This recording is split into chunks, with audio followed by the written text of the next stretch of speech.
कहना चाहिए कि वज्रपात तो हुआ ही था, वज्र आघात भी हो गया अवधपुरी में। ठीक, हम पिछले दो पद उसमें पढ़ चुके हैं। क्या पढ़ चुके हैं कि विश्वाटिका सोहसत सुभग सजीवन मूल विशिदर चरई दुष्ट जंतु बन भूरी। आप 59वां दोहा पढ़िए। किस तरह से जंगल के जीवन की कठिनाई का वर्णन किया है कि जानकी तुम एक पैर भी नहीं रख सकते, एक बार चरण भी नहीं रख सकते, इतने कोमल तुम्हारे चरण। आपको तुलसीदास जी ने जिस गति से समझाया उससे व्यतिक्रम में समझा। अभी इसका तो मतलब समझ गए होंगे आप कि पुरुषोत्तम संबंध धर्म पर सासुर की सेवा करिए, प्रजा की सेवा करिए, राम जी चले जाएं, आप राजघाट संभालो, बुद्धि तुम नहीं रहो, राम की जगह हम सीता को देखते हैं, हमारे मन में संतुष्टि हो जाएगी, पुत्र को चला गया, पुत्रवत है, तुम साक्षात चैतन्य नारी धर्म का बड़ा अद्भुत विश्लेषण। आगे चले, नारी विवाह के बाद नारी का सबसे बड़ा धर्म, सबसे बड़ी सेवा, सबसे बड़ा पुण्य, सबसे बड़ा तीर्थ, सबसे बड़ा उत्सव, सबसे बड़ा आचरण अपने घर के जितने परे और पूरे हैं वो अगर उसके व्यवहार से संतुष्ट है तो सारे तीर्थ उसके ही द्वार पर है, हरिद्वार उसके घर द्वार। एक पक्ष की बात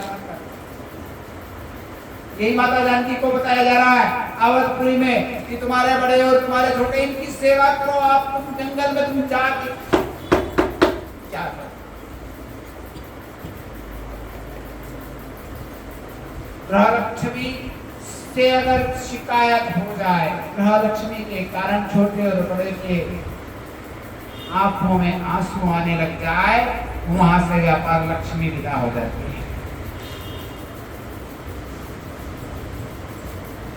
हमने कल भी पूछा कि भरत जी और शत्रुघ्न जी क्यों चले गए। वो बहुत लंबा प्रसंग है राम जी का वनवास है। ये अगर आपने वनवास का मर्म न समझा तो आप लंका विजय कर लेंगे और आपको समझ ही नहीं पड़ेगा कि हुआ क्या था रामायण में। ऐसा ये सब है क्या प्रपंच? क्या जरूरत थी इतना बड़ा ग्रंथ नियादो राम तपो वनादिगमनम मत्वांगलोचना, उसमें ये रामायण पूरी थी। कि श्लोक में ये सब क्या है? एक श्लोक बोलो, एक गीत लगाओ, एक श्लोक को वो एक गीत लगाओ। दीपावली के अगले दिन जिस दिन आप भगवान का 56 भोग लगाते हो उस दिन जी के 108 दीपक लगा दो। आदो राम तपो वनादिगमनम हो गए, आपको पूरे राम राज्य का सुख मिल जाए।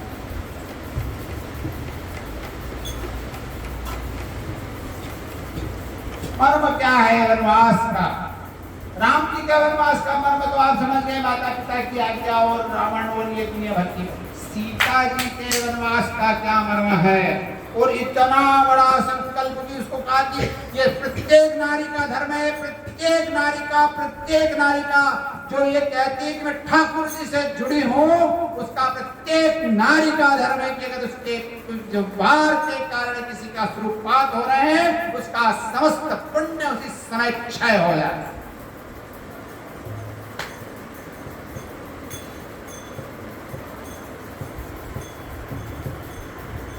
कुछ नहीं बचा।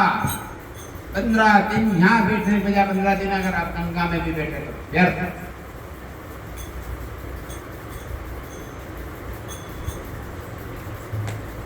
माता जानकी को समझ में नहीं आई बात के लिए आगे जानकी जी को जो तर्क दिए वो थी।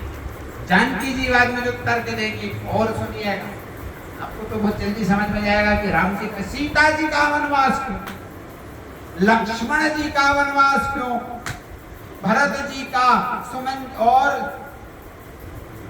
रिपुसूदन का नहीं, उसका नहीं, मांडवी का नहीं, श्रुतकीर्ति का नहीं, उर्मिले का,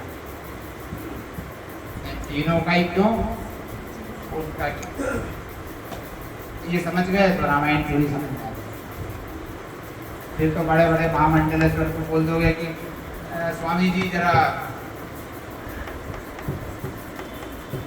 एक प्रश्न हमेशा आता होगा था कि सीता जी ने ही संकल्प या हट क्यों की बनवा ली थी? हाँ, वही तो आपका जो प्रश्न हम तक पहुंच गया था, वही बता रहे हैं कि राम जी का सीता जी का भी तो वनवास हुआ, लक्ष्मण जी हुआ तो उर्मिला का क्यों नहीं हुआ?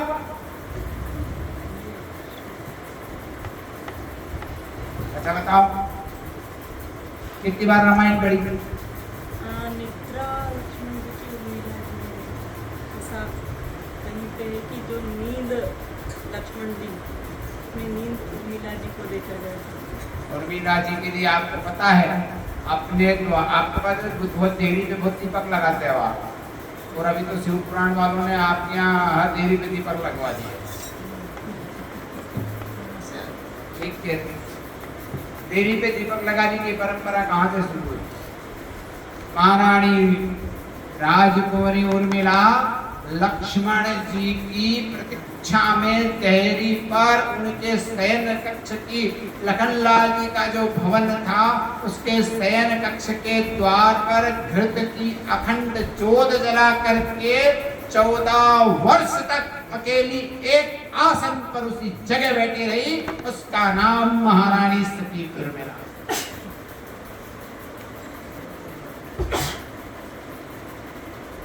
आपकी तरह नहीं कि काम काज कर ले और राम काज भी कर।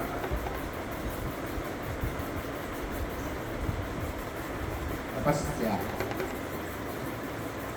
क्यों करी? वो यहीं रहते क्यों करी?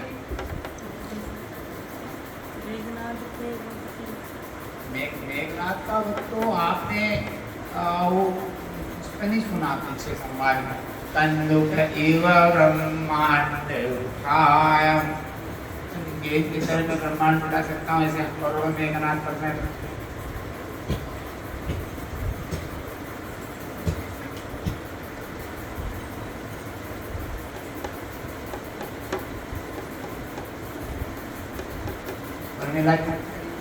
लक्ष्मण जी को क्यों मिल गए? वो खोजना, हरिद्वार की ये यात्रा आपके जीवन की यात्रा को बदल के रख देगी। आप आज से धार्मिक हो जाएंगे।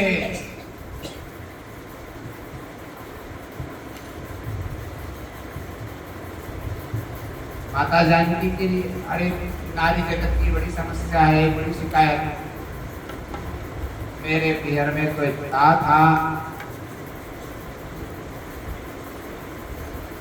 या मेरे पति के जमाने में इतना था, या मेरे ससुर के जमाने में इतना था, और अब सब शून्य हो रहा है। तीन शिकायत है, इसकी तो नहीं ना, भाई का तो बेचारों का नाम आता ही नहीं। और भाई कौन से होगा ना, उसके भाई बाद, उसके बाद कौन से भाई आए हैं? कंस और देव, वो भी भाई बहन। अब वो समझ गया, आप आगे की बात नहीं कर। और सगे भाई कौन थे? यदुवंश। आपस में 56 करोड़।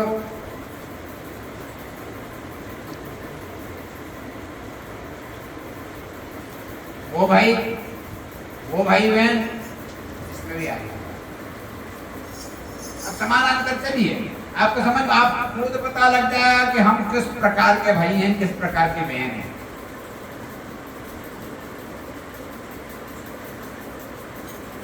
और 58वें दोवे में जिसको हम पढ़ चुके हैं, भोजन की जल्दी में पढ़ लिया था, 60 तक पहुंचा देंगे। पिता जनक भूपाल मणि, ससुर भानुकुल भान, पति रघुकुल कैरवो विपिन वधू, रूप विधान। इसके पिता महाराज है, जिसके ससुर चक्रवर्ती सम्राट दशरथ, जिसके पति सारे जगत के पति, उसकी क्या होने वाली है?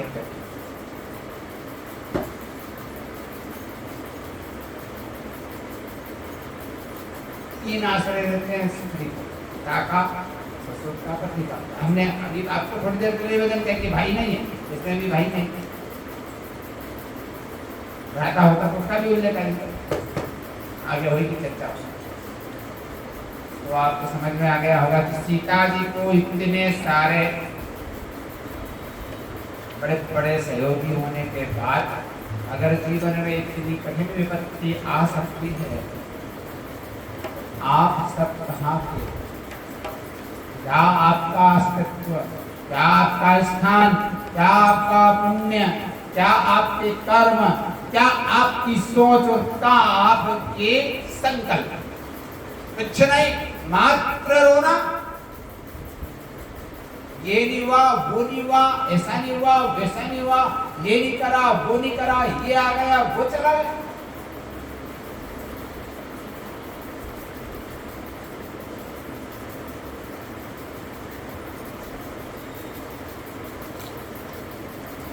जो है का मतलब तो यही तीनों ही नारियों को समर्पित। सीता जी का संकल्प, सीता जी की परेशानी और सीता जी की परिस्थिति, तीनों। अभी राम जी का उल्लेख नहीं है। आगे ठीक है ना? हमने